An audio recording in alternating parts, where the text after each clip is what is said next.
Hello, this is Dr. Nuke. Right now I'm going to be talking about my cats. I love cats. They are very good companions to have, and if you treat them right, they will be very loving and affectionate companions. Right now I have two cats, a neutered male and a spayed female. The male is named Beta and the female is named Alpha. Those are not the names I gave them.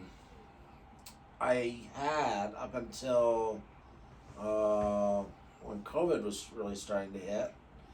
Uh, just before the lockdown, I had a cat named Loki that I had to have euthanized because he was so sick, and he probably would have died within the next couple of days anyway, even if I hadn't had him euthanized. Poor kitty. Loki, by the way, that's not the name I gave him either. Uh, that the name Loki, that's the Norse god of mischief, by the way. But that's not the name I gave him. And the way that I actually got Loki used to belong to a neighbor in the town I live in Vermont, Sheffield. And the neighbor would let his cat out. He had other cats too. He would let his cats out of his house to roam. And Loki would always come over to my house, either to me or to my parents' part of the house where they live. I live in an apartment in the back of my parents' house in Sheffield, Vermont. So my mother was concerned, about Loki going out when it was snowing, and she was afraid, the snowplow would come and kill Loki on the road, or that Loki would otherwise be killed on the road.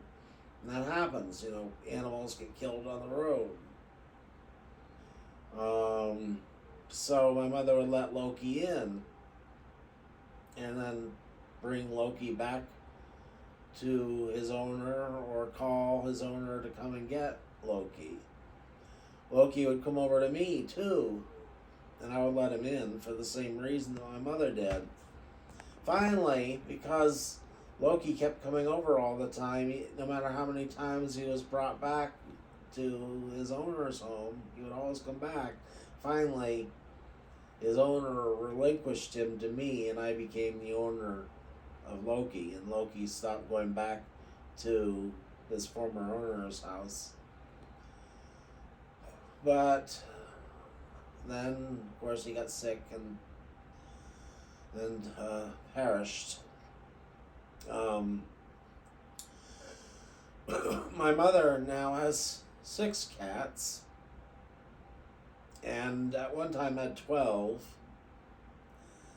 And there are a number of cats buried in the backyard, the way in the back, between the rear boundary of the lot and the back of the garden. There's unmarked graves of probably 5 or 6 cats at least buried there. Maybe archaeologists 5,000 years from now will dig up the area and find the cat skeletons and wonder what they're there for, but anyway, I've had other cats too in the past.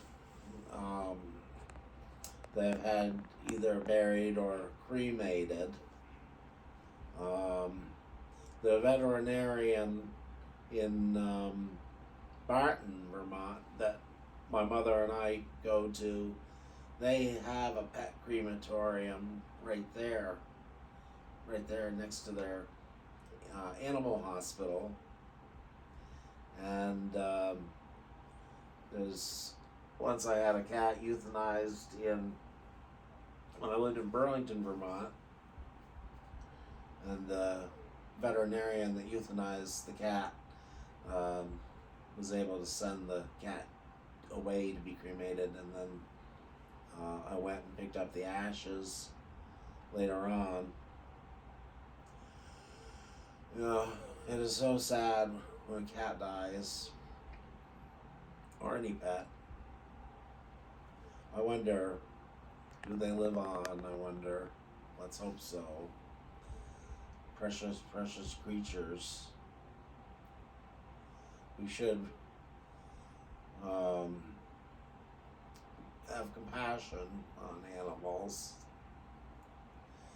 Unfortunately, animals are not always well treated, especially in industrial agriculture. I believe there's some practices there that need to be changed for the sake of the animals. Well, that's all I have to say for now. This is Dr. Nuke signing out. Oh, and please like, comment, and subscribe if you like the content. Also, one other thing, I also have a cat too. His name is Prince Fluffy Butt. If anyone was interested in knowing, he's like my son, and I love him very much. Okay, have a good day.